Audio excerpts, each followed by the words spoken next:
Lining jacket lining cut చేసి లైనింగ్కి కొద్దిగా extra piece వచ్చేలా కొంచెం కుట్టుకోవడానికి కొంచెం ఎక్స్ట్రా పీస్ వచ్చేలా ఇలా కట్ చేసుకోవాలి.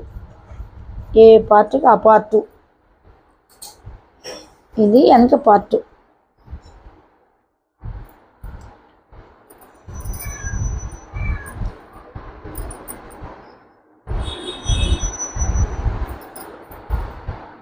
అలాగే